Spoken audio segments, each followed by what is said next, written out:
आपण अत्यंत महत्त्वपूर्ण अपडेट पाहतो। हा व्हिडिओ आपण शेवटपर्यंत पाहा। जिल्ह्यात अतिरिक्त शिक्षक समायोजनासाठी तातडीची मोहीम 9 एप्रिल 2026। नमस्कार मित्रांनो, चॅनलमध्ये आपले सर्व स्वागत आहे। तत्पूर्वी आपण नवीन असाल चॅनलला आत्ता सबस्क्राईब करा, समोरील बेल आयकॉनला क्लिक करा। निश्चितच नवनवीन अपडेट अखिल तांबेसर क्लासेस चॅनलमार्फत सतत आपल्याला पाहायला मिळतील। पाहूया सविस्तर। जिल्हा परिषद माध्यमिक शिक्षण विभागाने सन 2025-26च्या संच मान्यतेनुसार अतिरिक्त ठरलेल्या शिक्षक व शिक्षक कर्मचाऱ्यांच्या समायोजनासाठी तातडीची कारवाई सुरू केली असून या संदर्भात सर्व खाजगी अनुदानित अंशतः अनुदानित माध्यमिक शाळांना तात्काळ निर्देश देण्यात आले आहे। या प्रक्रियेला गती देण्यासाठी 9 एप्रिल 2026 रोजी समुपदेशन शिबिराचे आयोजन करण्यात आले आहे। शिक्षणाधिकारी माध्यमिक कार्यालयाने काढलेल्या आदेशानुसार सन 2025-26च्या संच मान्यतेनुसार अतिरिक्त ठरलेल्या कर्मचाऱ्यांचे समायोजन शासन निर्णयानुसार करणे बंधनकारक आहे। यासाठी यापूर्वी शाळांना सूचना देण्यात आल्या होत्या, मात्र अनेक शाळांनी अद्याप अतिरिक्त शिक्षक व कर्मचाऱ्यांची माहिती सादर न केल्याचे निदर्शनास आले असून ही बाब प्रशासनाच्या दृष्टीने गंभीर मानली जात आहे। कार्यालयाकडून उपलब्ध संच मान्यता शाळा प्रणालीतील पदाची स्थिती आणि विद्यार्थी संख्येच्या आधारे रिक्त व अतिरिक्त पदांची यादी प्रसिद्ध करण्यात आली होती। या यादीवर आक्षेप नोंदवण्याची संधी देण्यात आली होती। त्यानुसार 4 एप्रिल 2026 रोजी सुनावणी घेऊन आक्षेपाचे निराकरण करण्यात आले असून अंतिम यादी जाहीर करण्यात आली आहे। याच अनुषंगाने अतिरिक्त ठरलेल्या शिक्षक शिक्षक कर्मचाऱ्यांच्या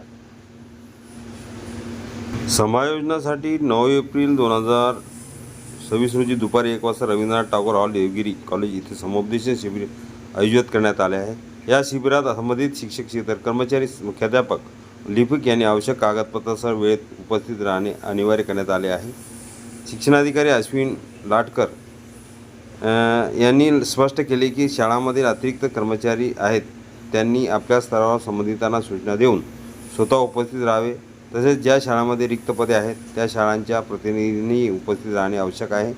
जर संबंधितांनी अनुपस्थित दर्शवली तर समायोजनाची प्रक्रिया शिक्षणाधिकारी कार्यालयाच्या स्तरावरून थेट राबवण्यात येईल असा इशाराही देण्यात आला आहे। दरम्यान 2025-26 संच मान्यता अद्याप पूर्ण न झालेल्या शाळांसाठी मागील वर्षाच्या सन 2024-25च्या संच मान्यतेच्या आधारे तात्पुरती समायोजन प्रक्रिया राबवण्याचे निर्देश देण्यात आले आहेत। तसेच मंजूर पदापेक्षा जास्त असलेल्या कर्मचाऱ्यांचे वेतन व भत्ते शालार्थ प्रणालीतून अदा होणार नसल्याचे स्पष्ट करण्यात आले आहे। या मोहिमेमुळे जिल्ह्यातील शिक्षक व कर्मचाऱ्यांच्या समायोजनाला गती मिळणार असून शिक्षण व्यवस्थेत संतुलन साधण्याचा प्रशासनाचा प्रयत्न असल्याचे दिसून येत आहे।